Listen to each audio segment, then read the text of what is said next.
Olá, sejam muito bem-vindas, muito bem-vindos a mais um podcast Diário Econômico, uma parceria entre o Diário de Pernambuco e o site Movimento Econômico. Aqui nesse podcast nós conversamos sobre economia, negócios, tecnologia e sustentabilidade, que inclusive é o tema de hoje.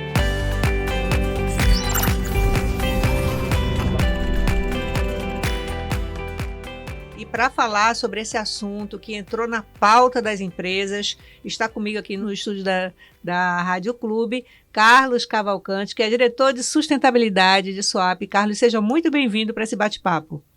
Obrigado, Patrícia Raposo. É uma grande satisfação poder conversar sobre economia ambiental, economia ecológica, transição energética, sustentabilidade, meio ambiente, natureza, gente.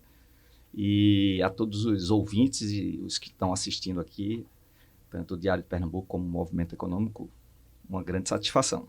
Obrigada, Carlos. Eu vou apresentar o Carlos Cavalcante. O Carlos é engenheiro agrônomo, com mestrado em desenvolvimento rural territorial pela Universidade de Córdoba, da Espanha. Foi secretário de Meio Ambiente e Sustentabilidade de Pernambuco. Foi presidente do Conselho Estadual de Meio Ambiente e Sustentabilidade. Ele também é membro do Conselho Nacional de Meio Ambiente, o CONAMA. E no terceiro setor já atuou em várias empresas, várias organizações, e entre elas a Sociedade Nordestina de Ecologia. Eu vou resumir, tá? Porque é muito grande o currículo dele, mas vou resumir para já dar uma ideia aqui da representatividade dele, né? E agora está à frente de toda a política ambiental do Complexo Portuário de Suape. E então, Carlos, vamos falar um pouco sobre sustentabilidade, né? Como eu disse, entrou na pauta das empresas, né? Permeia todas as decisões administrativas. É um assunto que cada vez mais as pessoas despertam interesse, principalmente depois dessa pandemia, né? Que a gente percebeu como é importante, né, o tema sustentabilidade, e muita gente entende que crescimento econômico e preservação ambiental precisam seguir lado a lado. Então, para começar a falar sobre sustentabilidade de Suape, eu venho com uma pergunta que não posso deixar de fazer. Nos últimos anos, o Porto de Suape vem sendo apontado como a causa para os ataques de tubarões na costa pernambucana, devido a interferências que teria provocado no estuário do Rio Ipojuca. Como o Suape vem lidando com isso? Pois é, tem uma mistificação de que Suape é o culpado em relação aos incidentes de tubarão na região metropolitana do Recife. E a gente tentou realmente, estamos tentando entender qual é essa contribuição. São vários fatores que levam, não é, a ocorrer os incidentes de tubarão na nossa região metropolitana, nas praias do Recife. O fato é que depois da construção do Porto de Suape, sim, aumentou os incidentes de ataques com tubarão. Mas se a gente for ver, historicamente, essa é uma região onde há ocorrência das espécies, né? E o primeiro relato, no final da década de 40, na Igrejinha, né, Jaboatão dos Guararapes, teve um incidente, inclusive fatal, né, com um padre. O padre, né? Exatamente, isso é histórico. Um caso histórico, verdade. E, de fato, depois da construção do Porto de Suape, deve ter havido algum desequilíbrio em relação à relação do estuário e do mar naquela região. Posteriormente, a gente começou a observar que era preciso entender se as teorias que imputavam a Suape essa culpa fazia sentido. Entre elas, a teoria de que as espécies acompanham as embarcações. Acompanhando as embarcações, elas se aproximam da praia, porque o Porto de Suape está naquela região muito próxima à praia, né, de Gaibu, depois Barra de Jangada, e a teoria é de que esses tubarões chegam junto com as embarcações, onde são fundeadas as embarcações, né, e aí eles pegam essa corrente, que é predominantemente sudeste, e leva em direção às praias. E aí, a pesquisa que nós estamos fazendo atualmente é exatamente para entender se existe, de fato, essa teoria sendo ocorrendo em Suape. E o que a gente tem observado nos últimos 12 meses é de que não é bem assim. Não é bem assim. Tanto é que a gente tem mais de 600 imagens, horas de filmagens, e que a gente não encontra a espécie tigre, que é a espécie que tem a incidência mais intensa nos ataques de tubarão na região metropolitana. Então, essa é uma pesquisa que vai levar mais 12 meses pela frente. Uhum. Que instituições ela envolve, Carlos? Nós estamos fazendo um trabalho com o Departamento de Engenharia de Pesca da Universidade Federal Rural de Pernambuco. O professor Fábio Azim foi o grande idealizador dessa pesquisa, que se chama Megamar, Projeto Megamar, professor Fábio Azim, a quem a gente faz uma grande homenagem ao professor Fábio Azim, que foi o maior especialista dessa questão dos tubarões aqui no Brasil, se não no mundo. É verdade. Pessoa que tinha realmente uma grande referência nos debates. E ele concebeu esse projeto no sentido de vamos estudar a situação de Suape para que a gente possa entender e tomar algumas atitudes. Quais são as atitudes? Principalmente a questão da conscientização, da educação ambiental, que é um trabalho permanente, que tem que ser feito aos usuários das praias. E também, tecnicamente falando, se a gente pode fazer uma medida para distanciar a área de fundeio dessas correntes que levam e aproximam as espécies para as praias. Então, praial. Existe a possibilidade de se alterar a área de fundeio do Suape. Distanciar um pouco mais a área de fundeio. Dessas na verdade, correntes. estabelecer a área de fundeio mais adentro do mar, e assim a gente leva a uma situação hipotética agora, nesse momento, mas que as espécies estariam acompanhando as embarcações e elas pegariam as correntes mais adentro do mar e não próximo ao ambiente praial da região. Entendi. E de um tempo para cá, nós percebemos que Suape vem intensificando fortemente as suas ações ambientais. Essas ações podem ser entendidas como uma compensação a esses ataques ou existe outro propósito? A narrativa de que Suape estabeleceu uma grande degradação ambiental, destruição do meio ambiente, é uma narrativa que a gente tem que contestar, porque o planejamento estabelecido no final da década de 60 e que se concretizou na década de 70, em 1978, quando Suape, a pedra fundamental de Suape foi estabelecida, o plano de concepção de um porto-indústria moderno concebia um cinturão verde de Mata Atlântica, de mangue, de restinga, que protegeria, e protege até hoje, a pressão das cidades, do seu entorno, da região metropolitana, especialmente Cabo, Santo Agostinho e Pojuca, das movimentações industriais e portuárias, que até hoje acontecem com combustíveis, com gás, com substâncias perigosas, tóxicas, explosivas, e que seria inconcebível ter pessoas morando no entorno dessas estruturas industriais e portuárias. Isso funciona até hoje. E com isso, Suape ganhou um status hoje de que mantém uma área de 8.000 hectares de Mata Atlântica, de mangue, de restinga, com 4 unidades de conservação, que, de fato, você tem uma proteção ambiental rigorosa, porque são unidades de conservação estabelecidas pelo órgão gestor, a CPRH, de proteção integral, e que isso faz com que a gente realmente consiga hoje, nos dias de hoje, apresentar um legado de um planejamento e colocar esses ativos ambientais dentro de um tabuleiro econômico. É bem oportuno observar que essa questão do sequestro de carbono, por exemplo, é uma pauta muito contemporânea em que os governos, as empresas, serão cada vez mais taxados pela emissão dos gases de efeito estufa. Então, o carbono é um problema, porque você tem o CO2, que tem uma relação direta com o aquecimento global, e esse aquecimento global vai prejudicar, está prejudicando com a intensificação dos fenômenos, não é, a vida das pessoas. Então, temos que encontrar medidas mitigatórias, medidas de adaptação a essas condições, e a Mata Atlântica, ela é um grande sequestrador de carbono. E vocês lançaram no começo do ano o projeto Carbono Neutro.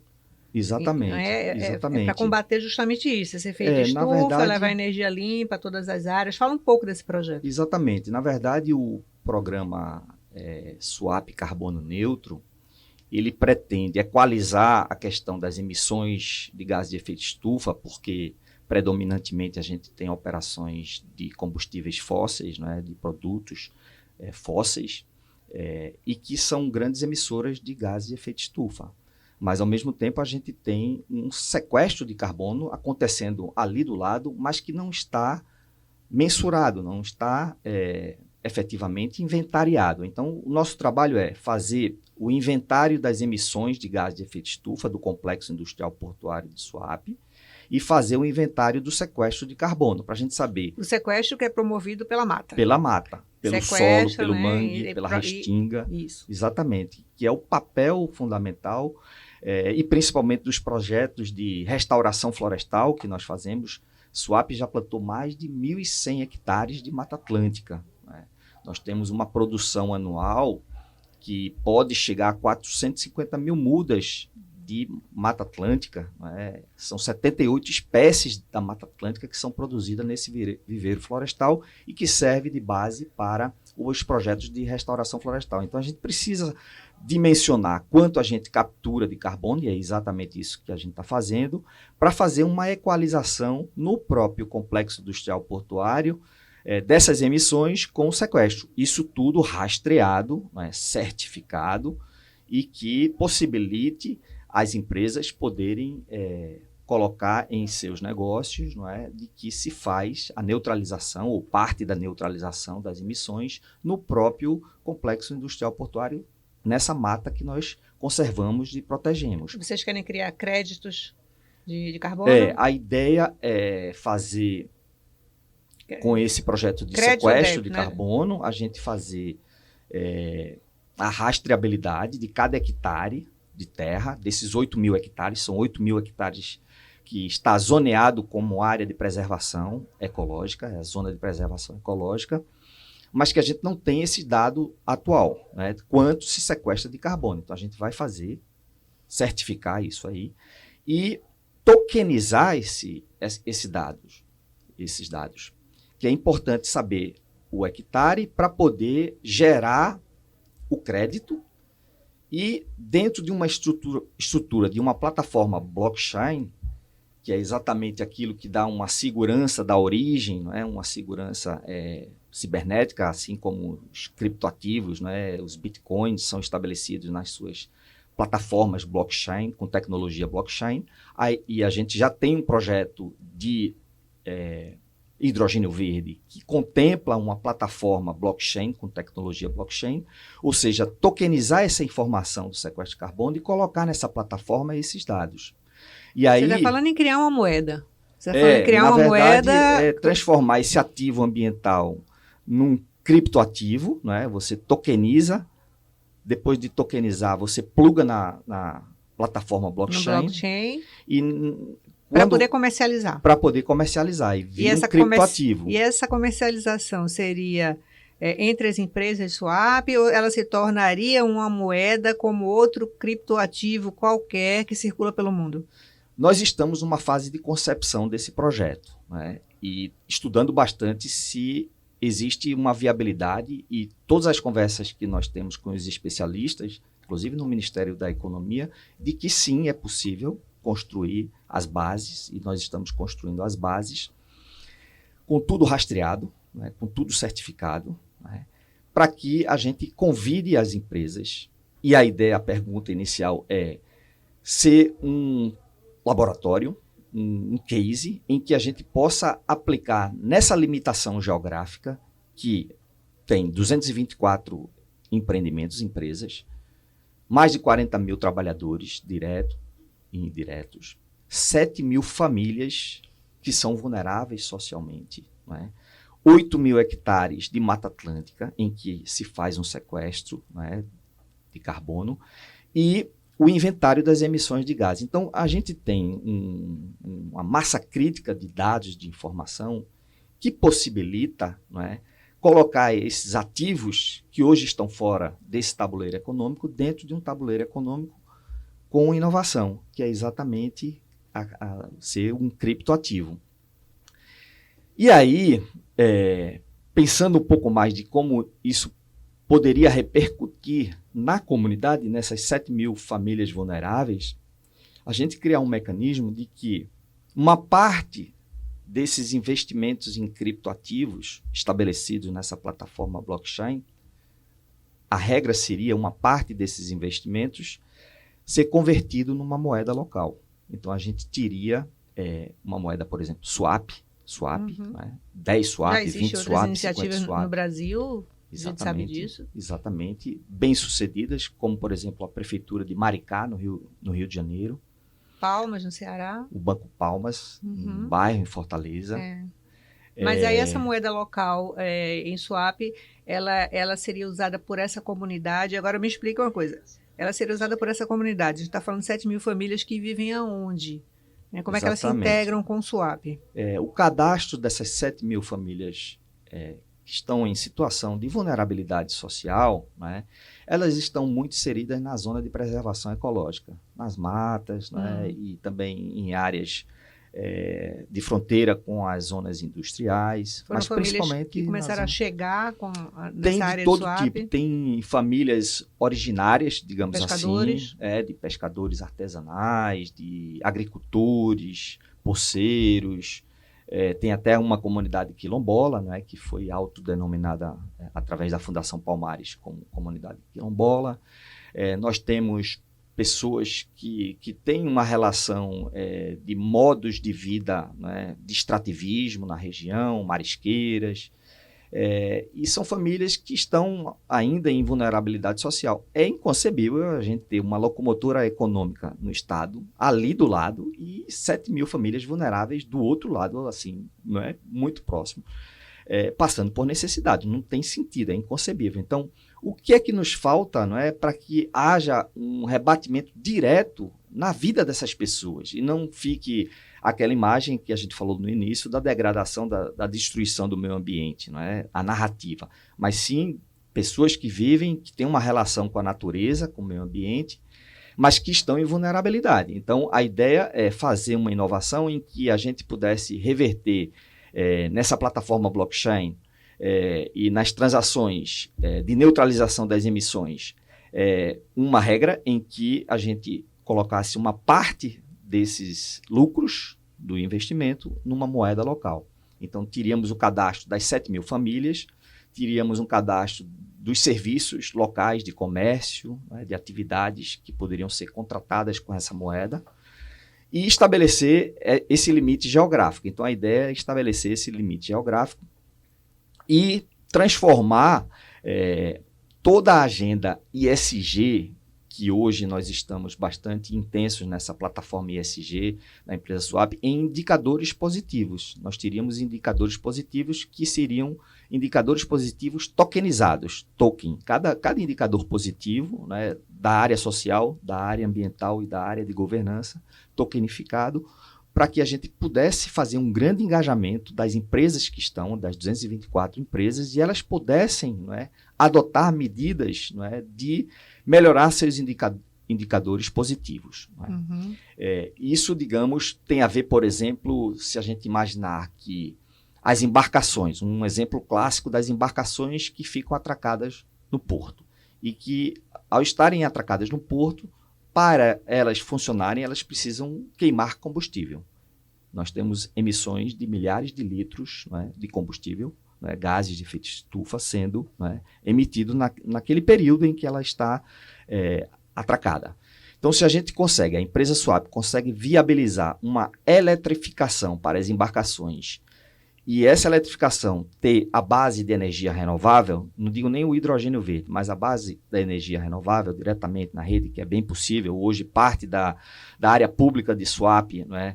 O condomínio público, o fornecimento é energia renovável através da ADEP, não é? E a gente compra energia renovável através da ADEP no mercado livre.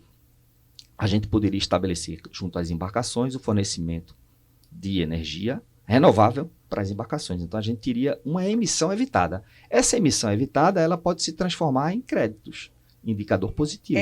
A compra dessa energia poderia se dar com essa moeda local ou a criptomoeda? Não necessariamente. Aí teríamos que ver quais seriam os cenários, né? Mas que, né, dependendo da situação, sim. Sim. Eu queria voltar ao tema da moeda local, porque, por exemplo, lá a moeda Palmas, lá no Ceará, ela surge como uma opção para que a riqueza daquela comunidade ficasse retida na comunidade, né? Eles começaram a perceber que tudo que eles recebiam com o trabalho deles, eles iam comprar fora, e o dinheiro sempre estava fora. No momento em que eles criam uma moeda local e tudo é transacionado ali dentro com aquela moeda dentro da comunidade, eles conseguiram se fortalecer enquanto comunidade e também melhorar a renda deles. A ideia de criar uma moeda em swap seria com esse propósito de que ela pudesse circular nessa comunidade swap ou remunerá-los por algum serviço que eles venham a prestar swap. Como é que vocês concebem isso? Exatamente. O serviço prestado, por exemplo, de conservação da Mata Atlântica, de restauração florestal, né, ou de sistemas agroflorestais. Os sistemas agroflorestais, eles são bons sequestradores, são eficientes sistemas de sequestro de carbono, né? Então, na medida que você faz uma poda e a árvore ela se replica, não é? Então ela pode capturar mais carbono do que uma árvore somente crescendo. Então os sistemas agroflorestais são sistemas que são bons sequestradores de carbono. Então esses serviços ambientais, serviços ecossistêmicos que seriam medidos pelos atores sociais que estão inseridos, não é? Isso seria convertido em um indicador positivo que seria tokenizado, que seria plugado, né, numa plataforma blockchain e seria transformado em um criptoativo que seria transacionado. Um propósito verde. Um propósito verde. A experiência da Lagoa do Mundaú é bem interessante com o sururete. Em Alagoas, né? Em Alagoas, em Maceió, o sururete. Eu visitei recentemente com a equipe de lá de swap, com o pessoal que assessora essa comunidade, que são as marisqueiras de sururu, que elas coletam o sururu e jogam fora a casca do sururu. E a casca do sururu fica um problema. É um problema, porque fica se acumulando, né, quilos, toneladas, né, e além de enfeiar muito a paisagem, é um problema de destinação inadequada de resíduos sólidos. Então, o que foi que o projeto fez? Começou a comprar a casca do sururu através do sururete. Então, criou uma moeda local para comprar o sururete. Essa moeda local, ela é fornecida através de um banco de microcrédito local, lá de Maceió, que, por sua vez, tem um cadastro de serviços locais, né, mercadinho, né, cabeleireiro, manicure, borracharia, tal, em que essas mulheres, principalmente, elas podem transacionar com sururete lá nessas atividades econômicas que estão na comunidade, né? Comprando e trocando a moeda. Então, é bem possível fazer de um resíduo, né, que hoje é um problema para o meio ambiente, um ativo, um indicador positivo. E qual é o destino que eles dão para a casca? Para a casca, eles fazem um processamento da casca muito interessante e transformam em combogó. Combogó. Eles fazem combogó. Interessante. E uma empresa de Santa Catarina, ela apoia a compra desse combogó em uma escala em que a comunidade pode produzir. Então, esse resíduo, ele é capturado o carbono, inclusive, né, e ele é armazenado o carbono. Ele é capturado e ele é armazenado, porque o Combogó não tem mais nenhuma emissão. O Combogó parou a emissão, né? Ele concentra o carbono ali. Perfeito. E se Então, a moeda transforma estimula a economia circular. a economia Ainda circular, tem exatamente. esse propósito, né? E o preço do Combogó é um preço, comparativamente no mercado com cerâmica, muito mais alto. Então, tem um valor agregado, né, que é um valor social, de um indicador positivo. E a empresa que dá esse apoio, ela comercializa, né, o Combogó a outras empresas que têm uma pegada de responsabilidade social. Então, você cria uma economia circular, né, positivo, porque, no final das contas, você está estimulando a melhoria do meio ambiente e a melhoria de vida das pessoas, dessas mulheres que estão envolvidas. E ela incorpora o preço disso, né? Incorpora o preço ela disso. se valoriza por isso, né? Porque ela tem uma função social. Exatamente. E as pessoas que entendem isso compram, né? Compram, exatamente, pelo valor agregado, né? Eles sabem da história dessa comunidade, dessas mulheres, que melhorou a renda, porque além dos auxílios que elas recebem, os auxílios, né, das políticas assistenciais, elas têm uma outra renda, que é o sururete, que ela pode ir no cabeleireiro, ela pode comprar no mercadinho, pode, né, fazer coisas que ela não fazia com o auxílio, né, emergencial, por exemplo, né, que é um valor irrisório do ponto de vista da sobrevivência, né? Então, o sururete é um complemento de renda importantíssimo, porque essas mulheres, é só ver como é a situação dessas mulheres. São mulheres com autoestima lá em cima, né? Muito significativo ver essas pessoas, né, se valorizando, né, se embelezando, inclusive. Entender, né, melhor como funciona a economia, como funciona o dinheiro, exatamente, o potencial que existe para se explorar outras possibilidades econômicas, financeiras, né? Completamente. É bem interessante. E valorizar o resíduo. Claro. Né? O resíduo que era problema, a casca de marisco. Pois é, então existem várias soluções aí em curso. Agora, você tocou no assunto aí, que é a grande quantidade de combustível que Suape movimenta, né? Fornece gás para a empresa, recebe muito combustível, mas o presidente de Suape, Roberto Guzmão, já disse que quer transformar a Suape num porto verde, né? Como tem sido esse trabalho que vocês têm desenvolvido, principalmente do ponto de vista da transição energética? Você falou aí desse exemplo dos navios, verde, né? Mas temos hidrogênio verde, temos outras coisas acontecendo, né? Sim, esse assunto tem sido muito caro para a Suape, porque Suape tem uma situação muito propícia a fazer as coisas mais rapidamente, né, do que outras áreas do governo, porque é uma empresa pública, obviamente, 100% capital pernambucano, né, azul e branco, como a gente diz, mas que tem um modus operandi, uma gestão muito parecida com empresa privada. Então, a gente consegue ser mais rápido em muitas coisas do que a administração direta, por exemplo. Então, a transição energética é uma pauta que as grandes corporações, os governos e o próprio governo do estado de Pernambuco estabeleceu metas na última COP, 26, né, em Glasgow, em que a descarbonização é a mola propulsora da economia. Então, a economia ela vai puxar a descarbonização, principalmente pela taxação do carbono. Então, o carbono vai ser taxado, as empresas que emitem muito vão ser taxadas e o mercado vai cada vez mais se restringir, né, a empresas que realmente têm uma pegada de sustentabilidade. Então, pegando, digamos, essa perspectiva de transição energética, e a questão do hidrogênio verde é muito importante, porque o hidrogênio verde ele pode ser a rede de arrasto na pesca artesanal, por exemplo. O cara está lá com a varinha, só pega um peixinho. O cara bota uma rede de arrasto e ele consegue pegar mais peixe. Então, o hidrogênio verde é como se a gente pudesse atingir um maior número e rapidamente fazer essa transição energética junto às empresas, junto aos novos empreendimentos, junto à mobilidade, junto à questão da agricultura de baixo carbono, a siderurgia, todas buscando uma sustentabilidade. E o hidrogênio verde ele é um vetor elétrico, né? O hidrogênio verde pode ser uma molécula de combustível, né? O hidrogênio verde ele armazena a energia renovável. Então, o hidrogênio tem essa capacidade, né, de poder ser transportado, por exemplo.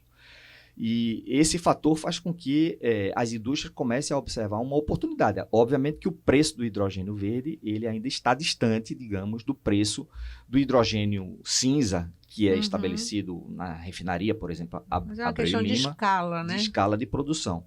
E aí, com relação a começar a fazer isso, Suape fez uma série de movimentações em 2021 e agora também, de trazer um projeto piloto para montar um distrito industrial verde de referência em pesquisa e desenvolvimento. E essa parceria logrou êxito. Nós tivemos um projeto aprovado numa chamada pública do Senai Nacional com a CTG, que é uma corporação da China, que estabeleceu um edital de 18 milhões. A gente conseguiu aprovar em primeiro lugar, concorrendo com 31 projetos. A gente montou a plataforma, o conceito da plataforma com tecnologia blockchain para administrar e fazer gestão da informação do hidrogênio verde, não é? Através de uma planta piloto, e mais 3 outros projetos foram aprovados. De fevereiro para cá, a gente conseguiu avançar no seguinte sentido. A definição de aplicar os projetos num território em que o território pudesse agregar todos esses projetos do Brasil, que estavam soltos em alguns estados.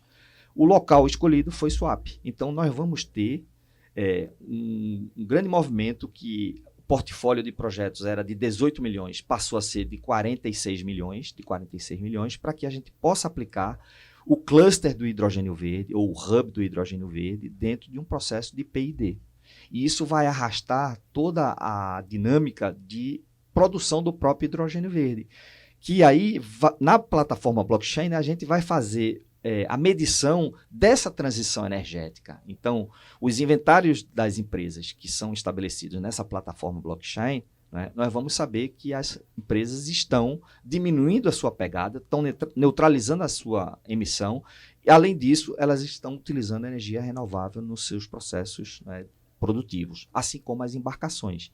Então, todo esse esforço, nós estamos começando, Patrícia, é ainda uma fase inicial, uma fase que a gente está saindo da parte de conceito para a execução, uma vez que já temos contratos firmados, já temos 6 senais envolvidos nessa questão de inovação, de energia renovável, de tecnologia, de mercado, estudando a fundo como precisa ser o marco regulatório desse processo como um todo, para que a gente possa antecipar cada vez mais o futuro e a gente chegar no nível, daqui a 6 anos, 2030 por aí, com as metas, 2028, 2030, com as metas já garantidas de que essa transição energética está ganhando uma escala de progressão geométrica. E essa é a grande ideia de começar com um P&D, com um projeto de um distrito industrial verde, em que a gente vai ter em pequena escala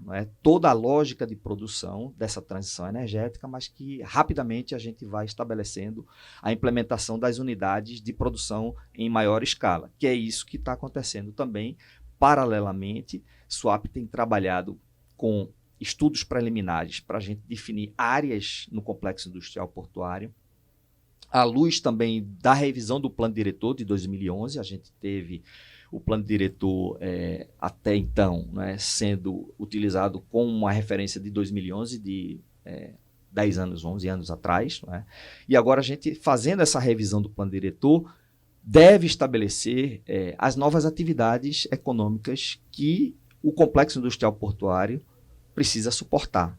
E precisa suportar essa transição energética, que é muito cara para o planeta Terra. Então, esse plano diretor vem com novas atividades, vem com transição energética e vem com um grande viés de inovação, né? Completamente. Inovação e digitalização, porque quase tudo que você falou aqui passa por um processo de digitalização. Total, e a tecnologia tem esse papel fundamental de fazer a aceleração. As startups, as universidades, os institutos de pesquisa. Internacionalmente, a gente começa a fazer uma movimentação forte com empresas que têm relação com universidades que estão na China, que estão no Japão, que estão na Europa, na Alemanha, principalmente. nos Estados Unidos, no Reino Unido, já prospectando Suape como um local de grandes oportunidades, porque Suape ele é uma ponta de lança, né, para os mercados do mundo inteiro. Né? Até na Ásia, a gente tem mais de 150 contatos destinos com portos no mundo inteiro. Né? Chega a 160. E essa relação com o hemisfério norte e o hemisfério sul, em termos de logística, Suape tem uma vantagem em relação a Pecém, em relação a Santos. Precisamos utilizar essa referência geográfica. E para dentro a gente tem a região metropolitana do Recife e Suape como grande centro de logística do Nordeste, porque a gente está numa distância que não passa de 800 quilômetros de Fortaleza e de Salvador, que não passa de 300 quilômetros de Natal e de Maceió. Estamos do lado de João Pessoa, né, do lado da capital, Recife, e estamos a 450 quilômetros de Aracaju. Então, nós temos a capacidade de tanto fazer uma entrada de produtos vindo dos mercados internacionais, como também uma entrada de produtos vindo desse centro de logística no Nordeste.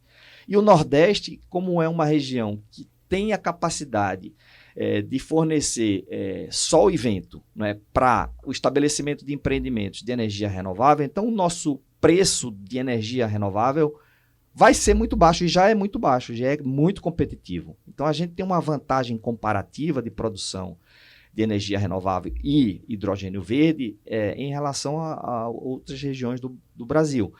E isso faz com que Suape e Pecém possam ser parceiros e não uma disputa. Ou seja, a disputa hoje de ser, digamos, a referência no hidrogênio verde com Pecém é inclusive saudável, porque Pecém puxa de um lado e a gente puxa do outro. A gente vai atrás de Pecém, né? Ou Pecém vai atrás de Suape. E a nossa carga de retorno para esse Nordeste é muito importante, e os projetos estruturadores eles estão já bem estabelecidos, como, por exemplo, a Ferrovia do Sertão, né, que é um projeto estruturador que vai ser um grande ponto de inflexão para os modais que Suape hoje suporta. É algo que Suape precisa, né? É uma ferrovia. Agora, você falou aí nessa disputa com o Pecém pelo hidrogênio verde, e Pecém já tem, acho que mais de 11 protocolos, talvez, nem sei quantos já tem hoje, são vários.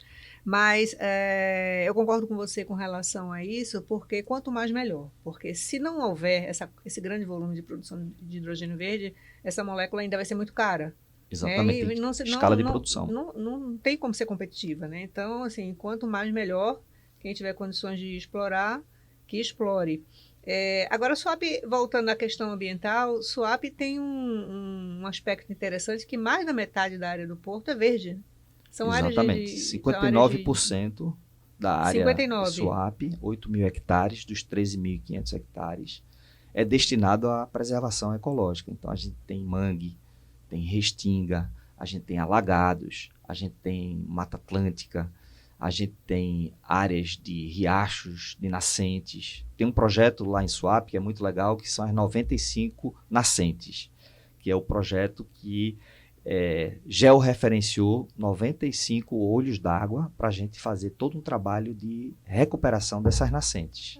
No território de Suape tem 95? No território de Suape, 95 nascentes que estão georreferenciadas. Vocês têm alguns projetos muito interessantes lá. Você tem, por exemplo, o Hipocampus, né, que é para a preservação dos cavalos marinhos. Essa espécie é muito emblemática assim, para a gente ultimamente, porque é um bioindicador. O cavalo marinho é uma espécie muito sensível, então qualquer situação de poluição ele é afetado rapidamente. E o projeto Hipocampus, que se desenvolveu bastante em Porto de Galinhas, mas com as manchas de óleo lá em outubro de 2019 e depois a pandemia em 2020, o projeto paralisou suas atividades de pesquisa e de manutenção, porque vivia de visitação, né, de turismo. Né, mas morreram os... Então, ficou numa gambiarra. Inclusive, a gente ajudou a sair dessa gambiarra. Então, Mas os cavalos marinhos não desapareceram? Não. Tem um laboratório que tem uma reprodução in vitro, não é? A reprodução em laboratório, em que as espécies elas são identificadas nos estuários, na área do foz, dos rios e relação com o mar. E essas espécies identificadas são reproduzidas em laboratório. A gente fez a migração de Porto de Galinhas para Suape. Então, a gente começou a estudar os estuários de Suape e encontramos cavalos marinhos, né, nos pontos identificados, né, de monitoramento. Isso foi muito interessante para a gente saber que tem cavalo marinho lá e que a qualidade ambiental desse estuário que comporta um porto, né, com movimentações de cargas perigosas e embarcações pesadas, né, também abriga uma série de bioindicadores positivos. Então, a gente tem o cavalo marinho como uma espécie hoje emblema, uma espécie bandeira, não é? E a gente tem estimulado que as empresas possam apoiar essa atividade, não é? Inclusive colocando na sua marca, não é? O projeto Hipocampus, e temos logrado êxito nesse processo de engajamento das empresas. Trabalhamos com as agendas de sustentabilidade, Patrícia. Então, a gente tem a agenda que se relaciona com o mar, que a gente chama a agenda azul, agenda que pensa para além da movimentação portuária ali do porto. O que é que tem, por exemplo, de biodiversidade? Cavalo marinho é um exemplo, a questão dos tubarões é outro exemplo, peixe-mero é outro exemplo, tartaruga é outro exemplo, golfinhos é outro exemplo, de espécies que ocorrem lá na área do porto, mas que não tem uma visão, digamos, de uma agenda de sustentabilidade e de economia, de uma nova perspectiva de trazer renda para aquele território e para as pessoas que vivem daquele território. A pesca artesanal, por exemplo, é outra atividade que a gente precisa, né, estabelecer uma parceria mais ativa das partes. Digo das partes porque sempre foi, digamos, um cavalo de batalha, né? Assim, e a intenção de fazer uma agenda azul é envolver os pescadores, é envolver as marisqueiras, é envolver o turismo de base comunitária, o comércio local, o potencial do turismo subaquático, né? A gente tem vários naufrágios ali naquela região em que a gente pode desenvolver atividades de turismo. Isso pega a década dos oceanos, isso pega um planejamento espacial marinho que nós estamos fazendo, isso pega todo um esforço de ordenar as atividades náuticas de esportes aquáticos naquela região do turismo e fazer com que a Agenda Azul estabeleça novas parcerias e novas economias. A Agenda Verde tem tudo a ver com a Mata Atlântica, tem tudo a ver com sistemas agroflorestais, com reposição florestal, com espécies nativas da Mata Atlântica, as abelhas nativas, a meliponicultura, né, as flores tropicais, as orquídeas, as bromélias.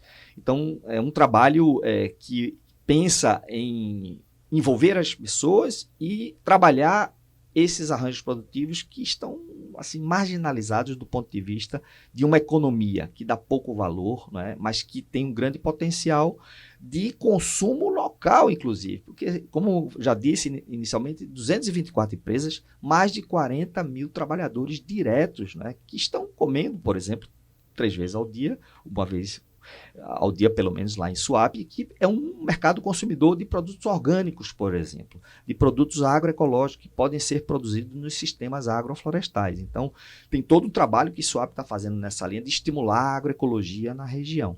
E tem a agenda da economia circular, a agenda amarela que a gente fala, né, que é exatamente ver o resíduo como um potencial para uma nova atividade econômica.